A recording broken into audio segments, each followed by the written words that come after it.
The Brooklyn Nets do it with defense. Okay, and some offense too. The Philadelphia 76ers do it with defense. Yep, mostly defense. And Commissioner Adam Silver apologizes to Raptors president Masai Ujiri. Hey, I'm Tas Melis, and this is what you need to know in the NBA for Friday, February 26th.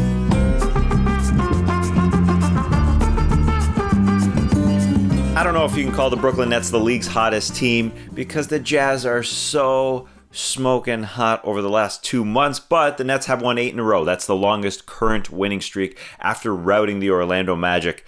The longest streak the Nets have had since they moved to Brooklyn in 2012. The last time their franchise had such a streak, Jason Kidd, Vince Carter, and Richard Jefferson won 12 in a row with the New Jersey Nets. The current Nets' big three offense is fantastic. We know that. They are three wizards with the basketball: Kyrie, Harden, and Kevin Durant. They can explode for 15-point runs at any time.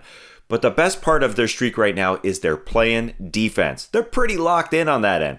Everyone, even Kyrie Irving, is getting in on it. He had a steal and a breakaway dunk versus Orlando. I don't know if you can call it a dunk. His teammates wanted to see a real dunk from him very badly because it's so rare from him. But he kind of just laid it over the rim. A funny moment for them in a rout. They've got a top 10 defense since they started this streak that includes wins over the Lakers, Clippers, and Suns. Much of the streak without Kevin Durant. He's missed the last 6 games with a hamstring injury. No one seems to be worried. I guess they shouldn't be. They're a half game back of Philly in the Eastern Conference, who got a real impressive win over Dallas. Not impressive because Joel Embiid or Ben Simmons went off, but because of their defense. Yeah, we're talking about defense even more here in 2021. Philly won a game versus Luka and the Mavs with Embiid missing 15 of his 20 shots.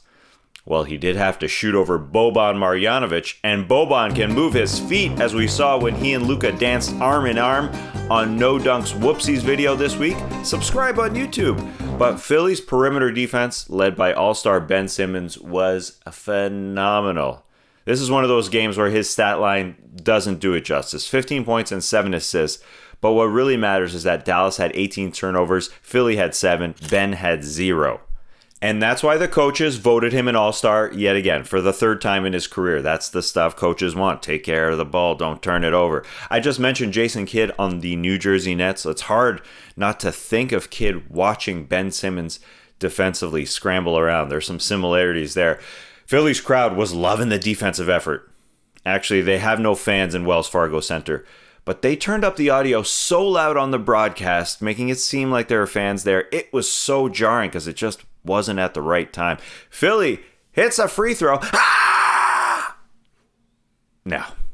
I thought I'd be cheering like that for the Denver Nuggets this season, but for me, they've been disappointing. Even though they're above 500, this is a Western Conference Finals team last year. Maybe it's because they have no fans. They used to be a really great home team. Pretty average this season. Nikola Jokic, way better than average, an MVP candidate this season, but they haven't found a real replacement for Jeremy Grant because Michael Porter Jr. missed some time, hasn't found his role on this squad, and they're missing a lot of their depth right now, including against the Wizards on Thursday. But still, what happened at the end of this game was ridiculous. They had a 3-on-1 break in the dying seconds. A 3-on-1 break in the dying seconds to try and tie this thing? Not one of their players went inside the arc. Not one of their 3 players went inside the arc. So Jamal Murray passed to Facu Campazzo, who missed a 3.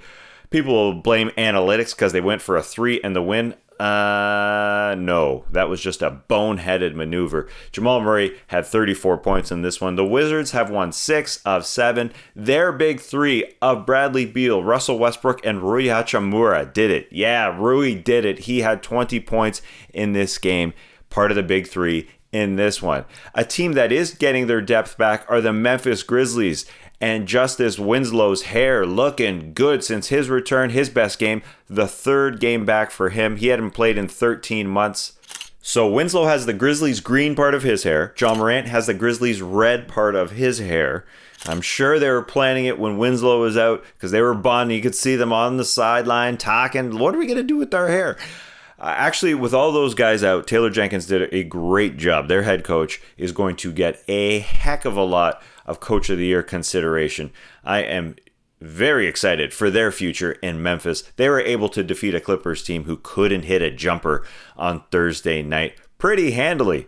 Another pretty easy win was by the New York Knicks, led by a guy who should get some Coach of the Year consideration as well. Tom Thibodeau has his guys ready to play defense every night. It is phenomenal to see that the New York Knicks have one of the best defenses in the league. They are top 3. It goes Lakers, Jazz, Knicks, Warriors, who are another surprise, and the Philadelphia 76ers amongst the top 5.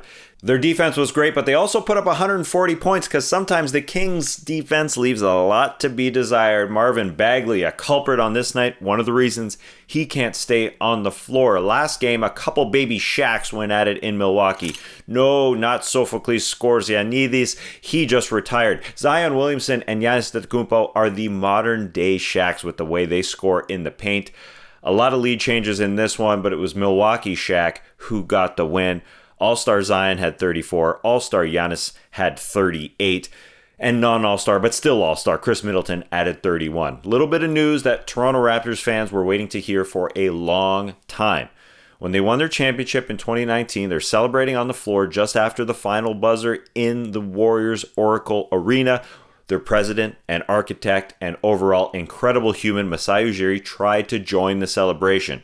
Well, as he tried to get there, he was pushed twice in the chest by an officer who tried to keep him away from his team and then was sued by said officer in a bogus lawsuit. Charges were later dropped. But at the time, Commissioner Adam Silver took the side of the police officer to some degree, saying to Bryant Gumbel, quote, "It's part and parcel of what comes with someone who is living on the edge a bit and is hardwired to sort of march toward with incredible energy. Lessons learned for him." Silver now said he misspoke. He would love to take those words back. He cringes when he watches the interview and has spoken to Ujiri 100 times since then. Lessons learned. We all make mistakes. I'll be back on Monday to give you the news as fast as I possibly can. Make sure you check out the full No Dunks episode here today on Friday. I'll talk to you Monday.